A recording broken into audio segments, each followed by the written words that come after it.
Okay, we're going to get started because it's late. We are going to start Daf Kuf Ayin today, but before we do that, I just want to review, thanks for the Daf yesterday, Shlomi, No problem. but I just want to review a Brisa that is on the bottom of Kuf Samach Tes Amid Beis. The Brisa had said a cryptic language, Habol Lidon Bishtar Uvechazaka, which the Gemara had said ostensibly means as follows.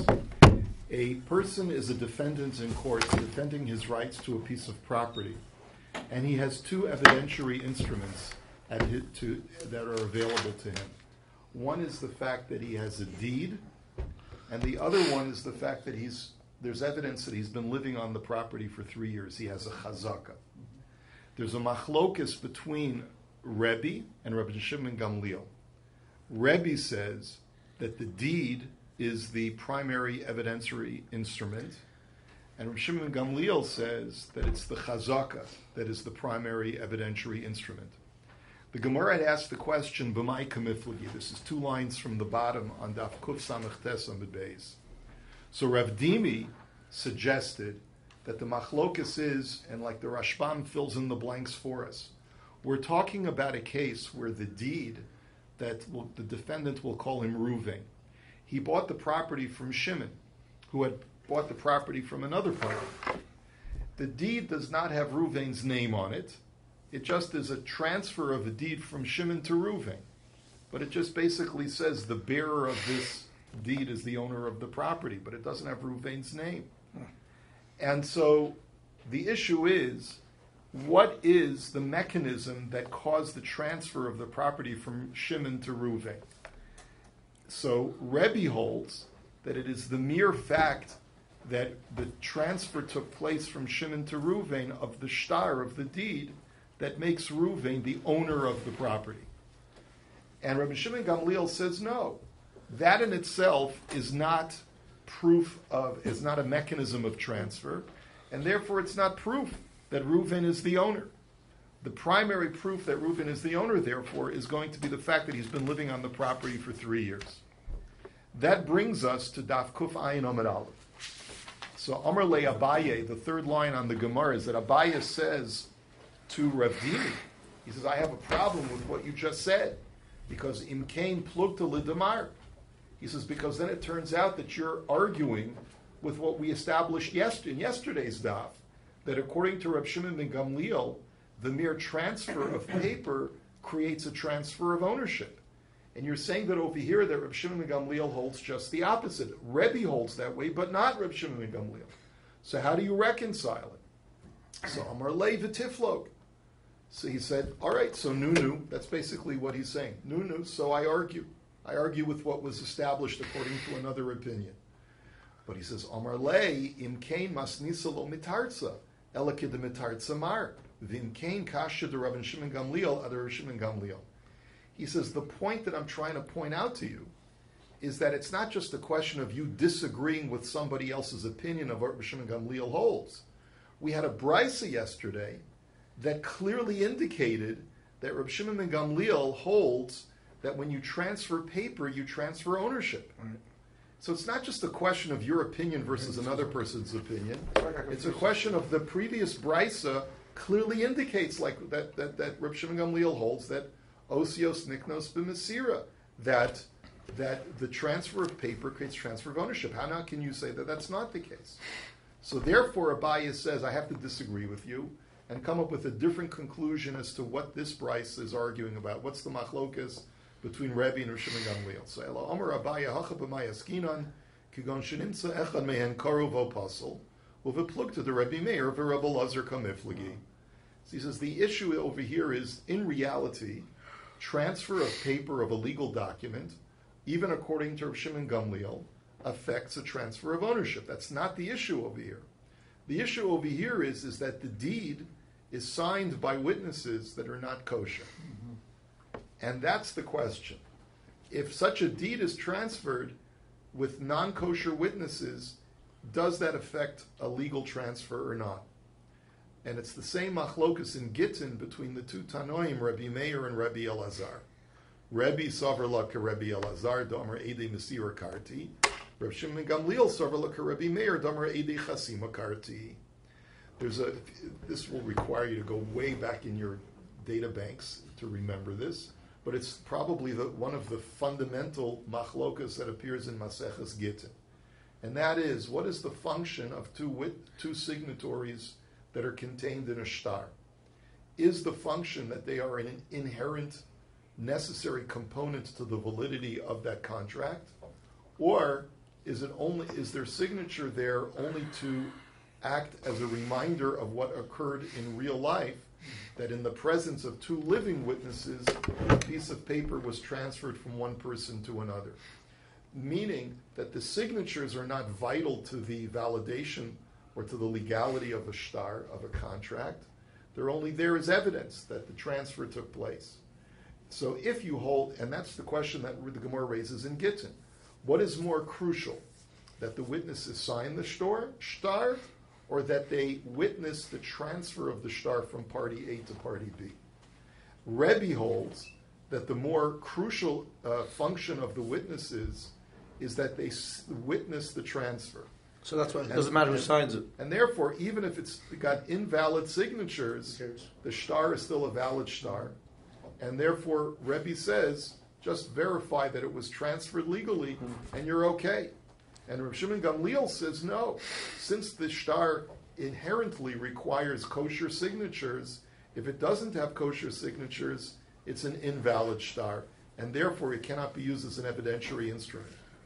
So the Gemara says, "V'ha amar Rabbi Abba Moda haya Rabbi Elazar b'mezuyaf mitocho shu pasel." But wait a minute, Abaya, your explanation of this machlokus is problematic because it was established in the Gemara by Rabbi Abba that even according to Rabbi Elazar, who says that you don't need witnesses in a shtar, he agrees that if the witnesses are signed in a shtar, and then you find out that they are bad witnesses, that spoils the contract. In other words, a contract without signatures is kosher as long as you can verify that it's not a forgery, as long as you can verify that witnesses saw the transfer of the shtar. But a shtar that has witnesses signed, and these witnesses are invalid witnesses, that ruins the shtar even according to Rabbi Elazar. So you can't tell me that they're arguing about a shtar that was signed by bad witnesses. So Ella Amar Ravina, Hakol Modim Shim Kasav Bo, who's Kaknu Le'edusan Shel Edim, V'nimtzeis Edusan Mizuyefes, Shehu Pasel K'da Rabbi Abba. So Ravina says, you're right. Everyone agrees that once signatories are signed in a shtar, you have to verify that they're kosher witnesses. And if they aren't kosher witnesses, then that totally invalidates the shtar. So lo nechluku ela bishtar she'en alav edim klal. The Rebbe savar laka Rebbe Elazar damar edim mesira karti. Reb Shimon Gamliel savar laka Rebbe Meir damar edei chasima karti. And therefore, we have to explain the machlokas in this brisa is not about a shtar that has bad witnesses signed, but rather it has no witnesses signed on this piece of paper. Rebbe says that this is still a completely valid evidentiary instrument as long as we have witnesses that can testify that it was transferred from the seller to the buyer, and therefore it is a primary tool of proving the defendant's case. And Reb Shimon Gamliel says no. A shtar without signatures is null and void. It has no legal standing in court, and therefore the only thing that a person can use is his chazaka to prove that he's the owner. Can you just remind me, are the parties signed on this document or just witnesses? It's irrelevant. It's irrelevant whether that's not even part of our discussion. Halachically, just as a matter of course, you don't need the parties of interest to sign on a document. If you've ever been witness to the signing of a ketubah, right, the chassan does not sign the ketubah, even though he's signing even though he's committing himself to a promissory. So on these shtaros, we're assuming that there's the part, or it makes no difference. You're saying it makes absolutely no difference. That's not a halachic concept. We do that in Western law, is that we require the parties of interest to sign the contract, but that's not halachically required. Okay? Now, v'iba yizema, I'll give you another answer, says the Gemara, is how to understand the machlokas between Rebbe and Reb Shimon Gamliel. B'moda b'shtar shekasvo tzarech l'kaimo kamiflagi.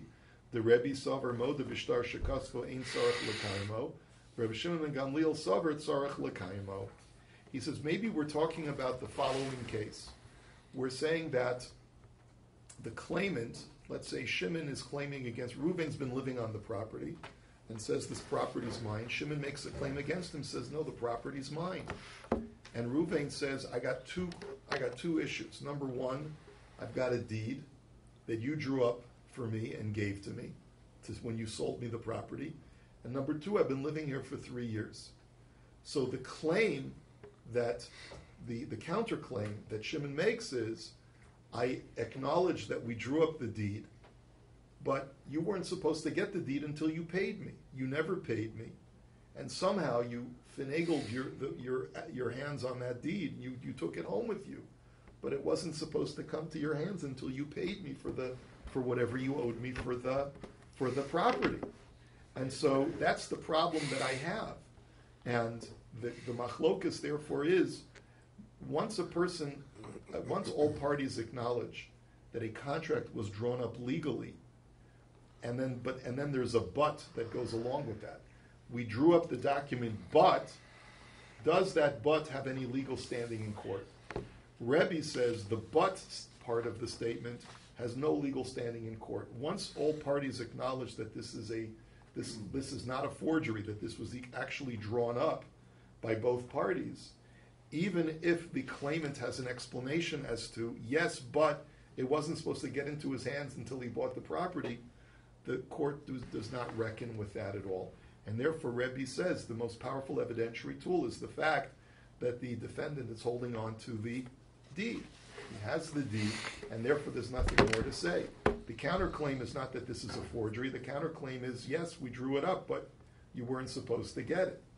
So, and Reb Shimon Gamliel says no. If the fellow has a valid claim that, yes, we drew up the deed, but, you weren't supposed to get it, right? That's a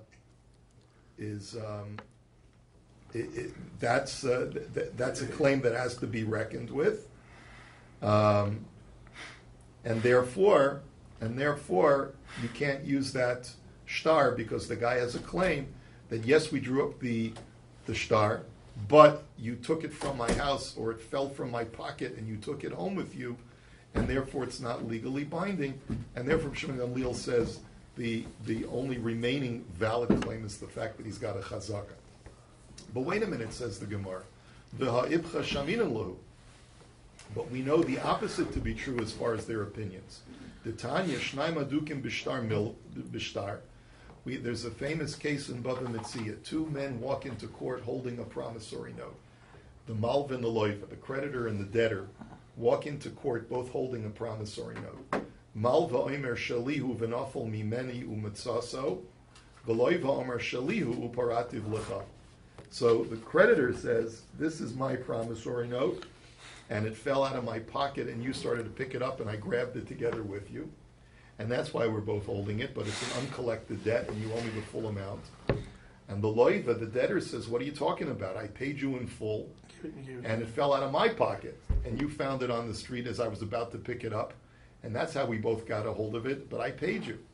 So Yiskayim Ashtar B'chosm of Divrei Rebbe. So Rebbe says that because the claim is that, because the claim of the loiva is that it's not a valid promissory note, even though I agree that we drew it up, but I had already paid you for it. Witnesses have to be able to substantiate and verify that this is still a valid document. And Rav Shimon Gamliel Omer Yachloku. And Rav Shimon Gamliel says, no, without that, just split the difference. If the loan was for $100, just have the debtor pay $50 and call it quits. V'havinan ba v'leslei l'Rebbe haditnan. So the question is raised, what is Rebbe essentially saying? That as long as you verify the shtar's signatures, then the malva can collect the full amount. But what about the Mishnah? Shnayim ochzin betala ze omer ani mitzasiya v'ze omer ani mitzasiya ze yishba shein l'bapachos michetzia v'ze yishba shein l'bapachos michetzia v'yachloku. The very first Mishnah in Bava Basra, which should be like it's indelibly ingrained on our hearts. The Mishnah says two people walk into court holding a talis. So because each one is the muchzak, each one is holding on to the power of the financial power, So they divide the claim, right? So why would Rebbe hold any differently? So va'amar Rav Nachman b'mekuyim dekoliyama lo pligi diachloku. So the answer is like this, that in a situation where the shtar has been verified as an authentic document, everyone, even including Rebbe, would agree that you split the difference. The debtor would pay 50. Ki pligi kishe'ena mekuyim. Rebbe savar moda b'shtar shekas l'tzarach l'kaimo v'imekayim le gavi palga v'ilo chas v'ba'almo. Reb Shimon Gamliel savar moda b'shtar shekas v'ein tzarach l'kaimo v'yachloku. The machlokus is very simply this. They both agree that once the shtar is verified as being authentic, then you divide the claim. That the malva is entitled to 50 and the loiv is entitled to 50, so the debtor only pays 50. The machlokus is as follows. Does there need to be first a verification of the document when the claim is, yes, it was drawn up as a note, but it's already been paid? So Rebbe says, you need to now verify and authenticate the document. Otherwise, you can't use it for collection at all, even for half. And Rav Shimon Gamliel says no.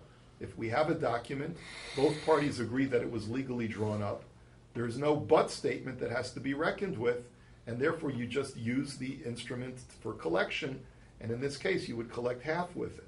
So the question that the Gemara is asking is, you just got through telling me that according to Rabbi Shimon ben Gamliel, you do reckon with the but, and according to Rebbe, you don't reckon with the but. And here the Brisa says just the opposite, that Rebbe says that you do reckon with the but, and therefore you have to authenticate the shtar. And Rabbi Shimon Gamliel says you don't reckon with the but part of the statement.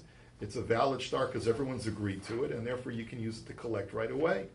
So the Gemara says, Epoch. So you'll have to reverse one of the Brises and invert their positions in order for the two Brises to line up. That's one way of explaining it. So now we have a second way, or actually a third way now of explaining the machlokus between Rebbe and Rabbi Shimon Gamliel when there's an issue of both a shtar and the chazaka.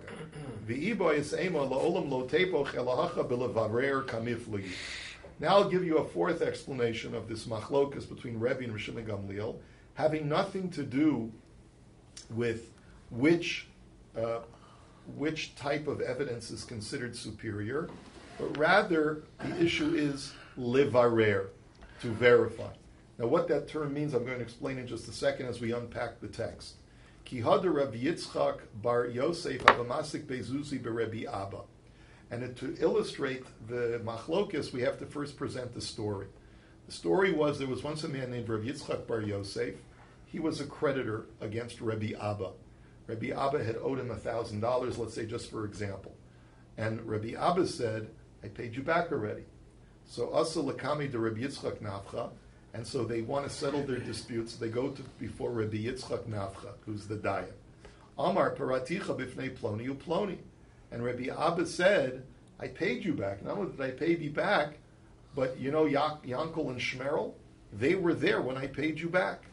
So Amar Le Rabbi Yitzchak Yavo Ploni uPloni v'ya'idu. So Rabbi Yitzchak Nafcha says, okay, let's get Yankel and Shmerel into Beis Din. Let them testify that you paid him back, and then we'll call it a day. So Amar Le Ilo Asu Lo Mihimnina v'Hakaim Alan Hamal V'Schaber Be'edem Ein Tzarich L'Paro Be'edem. So Rabbi Abba becomes defensive. He says, you mean to tell me that if I can't find Yankel and Shmerel, I'm going to lose, I have to pay back the debt again? What about the basic halacha that when there's an oral debt, there was no shtar here, there was no document. It was basically, there was an acknowledgement that a loan was made. There were eidim that the loan was made, but there are no eidim that the loan was paid back. And yet we paskin, says Rebbe Abba, that even though a loan was made with witnesses, the debtor can pay back the loan without witnesses. And as long as he claims I paid back, he's believed. So Rebbe Abba said, why do I need to produce Yankel and Shmerel? Even if I had no witnesses and I claimed I paid it back, I would be believed. So Amar Le, Ana Be'ahi Kishmaita Demar Svirali, the Amar Rebbe Abba, Amar Rav Ada Bar Ahava, Amar Rav, HaOmer Lechaveo Paraticha Bifnei Ploni uPloni, Tzarach Sheyavo Ploni uPloni v'ya'idu. So Rebbe Yitzchak Nafcha turns to Rebbe Abba and he says, you, Rebbe Abba, yourself had given a shir on this subject. And you quoted the following halacha from your Rebbeim. And that halacha is that even though normally a person does not need Eidim to pay back a debt, but if his claim is that he paid it back in front of witnesses, he has to produce those witnesses. He wouldn't have said it. If he wouldn't have said it, he wouldn't need them. He wouldn't need them. But once you say it, you say it, you got to produce now what you claimed. Wow. So you yourself, Rabbi Abba, paskin that. You can't now say that you don't need to produce witnesses. So Amalei, but wait a minute, said Rabbi Abba. V'ha'amar Rav Gidol Amar Rav Halacha Kedivrei Rabbi Shimon Gamliel V'af Rabbi Lo Amar Ela Levarer. So one second. But basically now what we're suggesting is this is the machlokus in the Braisa between Rebbe and Rabbi Shimon and Gamliel. You know what we're talking about? We're talking about a case of where, and like the Rashbam points out, Adam shetoin lama arer shnei mine chazakos yeshli. A guy says, I have two proofs that I own this property. Echa sheyesh biyadi adayin shtar mechira shasi sali al zeh. He says, number one, I still have the deed that you gave me, and number two, I've been living here for 3 years. So the claimant says to the defendant, he says, okay, let's see the deed. And all of a sudden the guy goes, well, anyway, I still have a chazaka. In other words, he's backing out of the first thing that he said, that he's got the deed. I can't find the deed. You'll have to, so the Beis Din can say, sorry, if you wouldn't have brought it up, we wouldn't have required you to produce it. But now that you've said you've got the deed, produce the deed. And that's what the machlokus is. Rebbe holds that once you brought it up, you got to make good on it. You have to show the deed. And Rav Shimon Gamliel says no, even though you brought it up, but if you have an alternate form of evidence that you can produce, you don't need to produce everything that you said. And so that's the machlokus.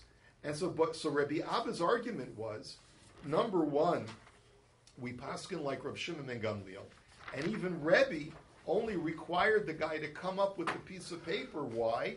Only for birur. Now, what does levarer mean? Levarer means, according to Tosfos, according to Rabbeinu Tam, it means like this. If a guy makes a claim that I paid you back in front of witnesses, so technically he doesn't need to pay back in front of witnesses, but the Beis Din will say, okay, show us your witnesses. Now, if he says, I can't find my witnesses, I looked all over and I can't find them, the case is closed and we don't make the guy pay the debt. But if he brings the witnesses, and those witnesses say, what are you talking about? Yeah, we were with these two guys when they talked about the loan, but we didn't see him pay back the loan. So if the guy says, I paid it back in front of Yankel and Shmerel, and then Yankel and Shmerel say, yeah, we went out for coffee that day, but we never saw any payment back of the loan. So then the Beis Din will make him pay. So that's what levarer means. It doesn't mean that it's absolutely necessary, because we paskin like Reb Shimon and Gamliel. But he doesn't have to find them. He doesn't have to find the witnesses. Even though he brought it up. Even though he brought it up. But the Beis Din will still say, listen, you brought it up. Let's talk to Yankel and Shmerel. And if Yankel and Shmerel contradict what he says, then he's in trouble. But if they don't contradict, or they never show up to Beis Din, so then he doesn't have to pay back. So Amarlei Ananami levarer kamina. So that's what Rabbi Yitzchak Nafcha said to Rabbi Abba. He said, listen, Rabbi Abba, I grant you that it's not vital that we see those witnesses, but if you said that you paid back in front of Yankel and Shmerel, let's talk to them at least. And if they contradict you, then you're going to be in trouble. But if they don't contradict you, or if we can't find them, so then you're in the clear. Let's go to the next Mishnah. Misha pora mixas chovo Rabbi Yehuda Omer Yachlif, Rabbi Yossi Omer Yichtov Shover. We have a basic machlokas. There's a loan for $1,000 that Reuven gives to Shimon. Shimon now wants to pay back because the loan has matured, but he's only got $600. He doesn't have the full amount. So what do? Reuven will take the $600, but what do? How do you indicate that there's a remaining debt? So Rabbi Yehuda says you write up a new promissory note for $400, and Rabbi Yossi says no. Rip up the old one. You rip up the old one, you write a new one. Rabbi Yossi says no need to rip up the old promissory note for $1,000. Just give a shover, give a receipt to the debtor, to Shimon, and say, Shimon, here's your receipt that you've already paid $600. So when he takes you to court again for the 1,000, you'll give him 400 plus you'll show the receipt, and therefore that'll be fine. So Amar Rebbe Yehuda nimtzas et tzarach lio shomer shofar min achbarim. So Rebbe Yehuda says that's not fair. You're making the debtor now hold on to paper that he didn't previously have to hold on to, and he's going to have to protect it from mice and from loss and stuff like that. So Amar lo Rebbe Yossi kach yafalo v'lo yera kocho shel zeh. And Rebbe Yossi says adarabba. Better that we should place the burden upon the debtor because he didn't pay back the full loan. If anything, we want to incentivize him to pay it back as quickly as possible. So if it requires him to hold on to paper to make sure that the creditor can't recollect the full amount, that'll give him an additional incentive to pay it back as quickly as possible before he loses the receipt. The Gemara now says, Amar Rav Huna Amar Rav, Ein halacha loka Rebbe Yehuda v'loka Rebbe Yossi, ela beis din mekarin ashtar b'kosno l'shtar acher mizman rishon. So Rav Huna quotes the name of Rav. We don't paskin like Rebbe Yehuda or like Rebbe Yossi, but rather we paskin that the beis din that is presiding over this partial payment of $600 will write a new promissory note, like Rebbe Yehuda said, but differently from Rebbe Yehuda. Rebbe Yehuda said the new promissory note is dated from today, but the beis din will write the new promissory note predated all the way back from the original loan. Why? Because let's say Shimon defaults on the loan, on the remaining $400. If the new promissory note is dated only from today, then the creditor can only collect from property that Shimon owns from that point forward, from that date. But what if the fact is that Shimon really owed the money from before, and therefore any property that he had sold off really Reuven should have dibs on before any other buyer can be allowed to keep that property. You can go grab it from the purchasers. Yeah. You can grab it from the purchasers. You can grab it from encumbered property. Yeah. So therefore, that's the way that the beis din will do it. So Amar le Rav Nachman le Rav Huna, Amar le Rav Yirmiyah bar Abba le Rav Huna, Yishamiyah le Rav Habraisa de Tanya Edom Mekarnes Ashtar Bekos l'Shtar Acher Mizman Rishon Hava Hadarbe. Rav says that we don't paskin like either Tan in our Mishnah because he didn't hear the following brisa. But this brisa says that Rebbe Yehuda agrees with that point. That Rebbe Yehuda says that the Edim who tear up the shtar will rewrite a promissory note dated back to the first date, to the original date of the loan. So you see that it is consistent with Rebbe Yehuda. So Amar le Shemiyeh le below Hadar le. No, you don't get it. He says, Rav Huna says back to Rav Yirmiyah, no, Rav still disagrees with that brisa because that brisa says that the witnesses can rewrite the promissory note from the original date and just change the amount from 1,000 to 400, but Rav doesn't agree with that because Bishlam Beidina Alima La'avkuye Mamona Ela Edem Shasu Shlichusam Chosin Vosin Shlichusam question mark. He says only a beis din is authorized to write a promissory note and put the date that's different from the date that the note is written. Because beis din has special koyach of hefker, beis din hefker. They can predate a document and seize property away from a person at their discretion. So this brisa says the Edom do it. But this brisa says that the Edom do it. The Edom don't have the authority to do that. So the Gemara says v'lo. Oh, really? They don't. V'ha'amar Rav Yehuda Amar Rav Edom kosm afilu asar shtaros al sadeh echas. But one second, Rav Yehuda quoted Rav as saying that if a person has a deed on a property that was witnessed by witnesses, and then the witnesses are able to verify that the guy lost the deed, they can rewrite the document and sign their names and date it back to the original time of the deed. So you see that they do have the authority to do that, even though it's going to create a stronger power on the deed because it's dated earlier. So the Gemara says, Rabbi Yosef Omer Bishtar Matana v'Rabba Omar Bishtar She'ein Bo Achrayas.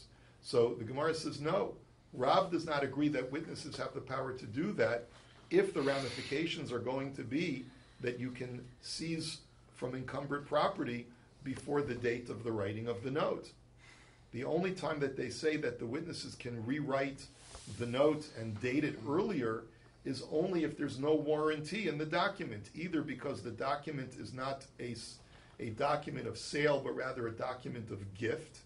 When I give you a gift of property, if my creditors come and seize that property, you have no legal recourse against me because there's no warranty in a gift, because it's not a sale. Alternatively, it could be where the sale was an unwarranted sale, where there's no achrayas, there's no warranty in the shtar. Only there do witnesses have a right to rewrite the shtar and predate it back to the original date. If there's a chrayas, no. But if there's achrayas, if there's a warranty in the shtar, then witnesses do not have the authorization to go ahead and write the new note with the original date. Only a basin can do that. That's what we'll continue with.